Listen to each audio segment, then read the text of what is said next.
हमेशा लोगों को मारते हैं, बॉम्ब स्फोट वही करते हैं, दंगे वही कराते हैं, लिंचिंग वही कराते हैं। वो क्या नहीं करते, लेकिन उनके खिलाफ कोई बोलता नहीं। जो अच्छा खासा माहौल देश में चल रहा था, बाबरी मस्जिद गिरा के उन्होंने खराब किया, रामायण महाभारत टीवी पे दिखा के उसका खराब किया। ये जो भी यहाँ होता है बुरा, उसकी नींव ये जहरीली संगीत सोच वाले डालते हैं। और उसके बाद ये होता है, तो ये तो साजिश थी, इसमें किसी के सर्टिफिकेट की जरूरत नहीं थी।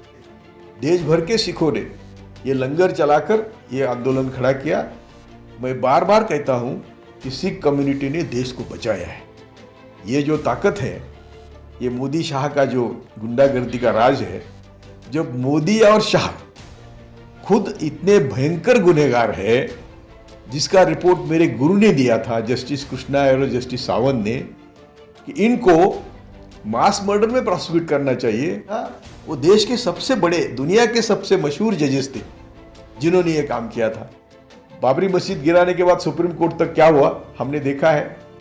ये सब जो मामले चल रहे हैं, तो सब मनुवादी साथ आए हैं। सभी मनुवादी और मनीवादी ताकतों ने मोदी को सपोर्ट करके देश को बर्बाद किया है। ये सब मोदी का इतिहास देखो, गुजरात का 10-12 साल का और यहाँ देश का 7-8 साल का इतिहास देखो।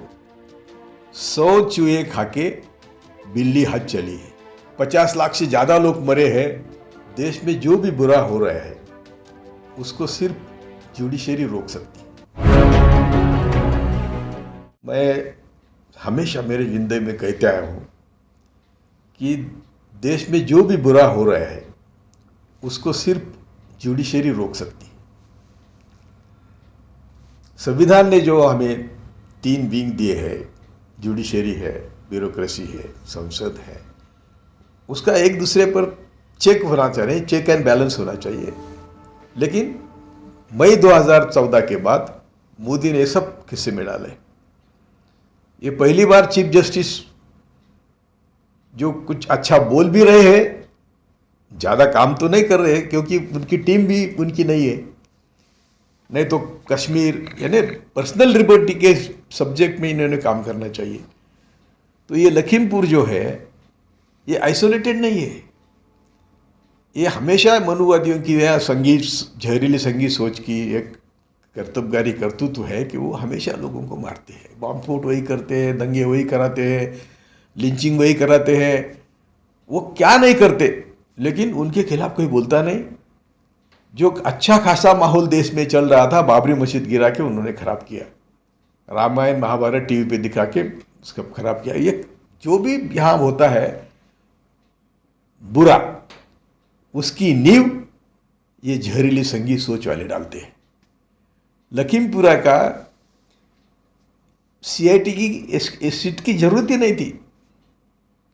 क्यों नहीं थी? अरे सबने देखा, आंखों देखा हाल सबने देखा है। कार आती है, लोगों को कुचलती है। 4 दिन पहले या 1 महीना पहले वो भाषण देता है कि किसानों को मैं सबक सिखाऊंगा, उनको मालूम नहीं मैं कौन हूँ। वो स्टेट मिनिस्टर ऑफ होम ऐसा बोलता है। और उसके बाद ये होता है, तो ये तो साजिश थी, इसमें किसी के सर्टिफिकेट की जरूरत नहीं थी। लेकिन ये हो नहीं रहा था। और फॉर्चुनेटली जिसका हम बोलते हैं कि न्याय संस्था यानी न्यायमूर्ति उच्च न्यायालय के या उच्चतम न्यायालय के न्यायमूर्ति है, वो हमारे आदरणीय माता पिता ईश्वर समान है। तो इसलिए जब चीफ जस्टिस और सुप्रीम कोर्ट ने संज्ञान में लिया ये सब, तो इसका नतीजा ये हुआ। अब एक समझिए कि सीट ने जो कुछ डिसीजन दिया वो कोई जजमेंट नहीं है, ये रिकमेंडेशन हुआ और इसके ऊपर उसको चार्जशीट बनाएंगे। इतने फुल प्रूफ केसेस है, बाबरी मस्जिद की भी थी, गोधरा की भी थी, अहमदाबाद की भी थी, सब फुल प्रूफ केसेस थे आगे संगी सोच के खिलाफ। अभी प्रज्ञा ठाकुर के खिलाफ भी थी, पुरोहित के खिलाफ भी थी। कोर्ट में क्या हो रहा है? ये भी केस, संगीन केस तैयार हो जाएंगी। कोर्ट में क्या होगा? कोर्ट में प्रोसिक्यूशन को संरक्षण देने की एक ही यंत्रणा नहीं है। और इसका कारण है कि ये इतना होने के बावजूद मुझे लगता है कि लखीमपुर में वो जो टेनी का सन है, लड़का है आशीष टेनी, उसको सजा होगी ऐसा मुझे लगता नहीं, क्योंकि जो गवाह है यहाँ हो सकती है क्योंकि किसान है सब, और वो किसी के दबाव में नहीं आएंगे। पहली तो बात ऐसी है कि जो आज देश में माहौल थोड़ा बहुत बदला है, मैं सब किसानों का आभारी हूँ, किसान नेताओं का आभारी हूँ, और विशेषतः सिख कम्युनिटी का आभारी हूँ। सिख कम्युनिटी बहुत अच्छी तरह जानती है कि जहरीली मनुवादी सोच क्या है, और उन्होंने बड़ी ताकत से देश भर के सिखों ने ये लंगर चलाकर ये आंदोलन खड़ा किया। मैं बार बार कहता हूँ कि सिख कम्युनिटी ने देश को बचाया है। ये जो ताकत है, ये मोदी शाह का जो गुंडागर्दी का राज है, और हम गुनहगारों को शिक्षा करने की इच्छा कैसी कर सकते हैं, मुझे समझ में नहीं आता। जब मोदी और शाह खुद इतने भयंकर गुनहगार है, जिसका रिपोर्ट मेरे गुरु ने दिया था, जस्टिस कृष्णा और जस्टिस सावंत ने, कि इनको मास मर्डर में प्रोसिक्यूट करना चाहिए, और इनको दोनों को और इनकी गैंग को सबको किसी हालत में किसी भी संविधानिक पद पर नहीं बिठाना चाहिए। ये उनका रिकमेंडेशन था। वो देश के सबसे बड़े, दुनिया के सबसे मशहूर जजेस थे जिन्होंने ये काम किया था। तो उनसे हम अपेक्षा कर रहे हैं कि वो गुनहगारों की गुनहगारी पर दबाव रखेंगे या कुछ गुनहगारी कम करेंगे। अमित शाह बोलता है कि दूरबीन से मैं देख रहा हूँ गुनहगारी कहाँ है, और यूपी में सब दुनिया देख रही है कि गुनहगार क्या है। तो ये बोलने की इनकी हिम्मत होती है। लेकिन लखीमपुर में केवल और केवल उच्चतम न्यायालय ने संज्ञान लिया, इसलिए केस यहां तक आई। मैं सबको विश्वास दिलाता हूं कि ये शेतकरी विटनेस होंगे, इसलिए इसमें पनिशमेंट हो सकती है। पुरोहित में केस साक्षीदार सब उलट गए हैं सभी। अब देखना कि बाबरी मस्जिद गिराने के बाद सुप्रीम कोर्ट तक क्या हुआ, हमने देखा है। ये सब जो मामले चल रहे हैं, तो सब मनुवादी साथ आए हैं, और वो मोदी को सवाल ही नहीं करने देते। और सवाल करने की मीडिया का क्या रोल रहा? क्या मीडिया किसानों के बारे में अच्छे बोलती थी? क्या मीडिया लखीमपुर में सही रिपोर्ट देती थी? क्या मीडिया मोदी जो कर रहे हैं उसके रिपोर्ट दे रही है? तो ये सभी मनुवादी और मनीवादी ताकतों ने मोदी को सपोर्ट करके देश को बर्बाद किया है।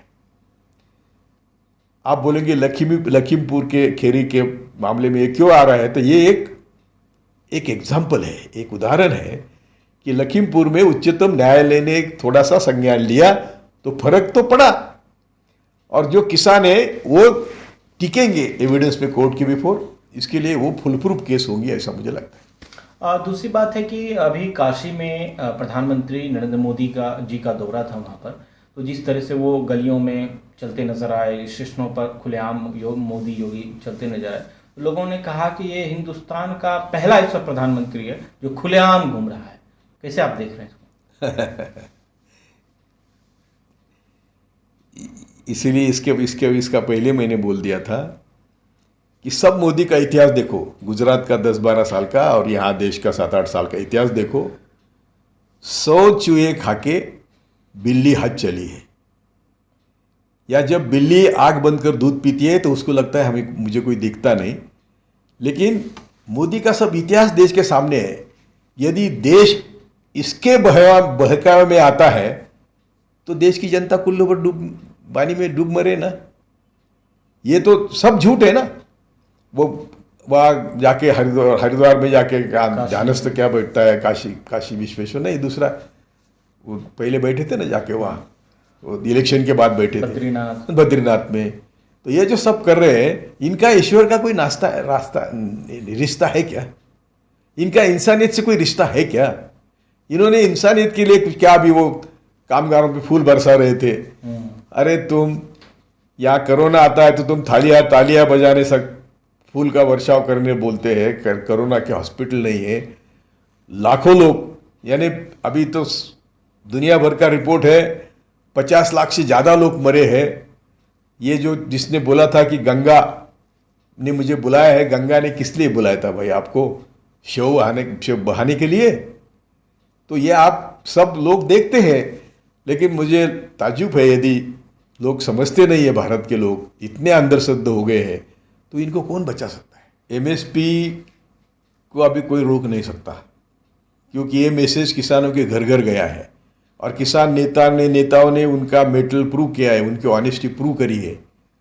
यदि एमएसपी में मोदी कुछ गड़बड़ करेगा, यही तो एक तो एमएसपी होनी चाहिए, और मोदी गड़बड़ करने की कोशिश करेंगे तो किसान फिर से उठेंगे।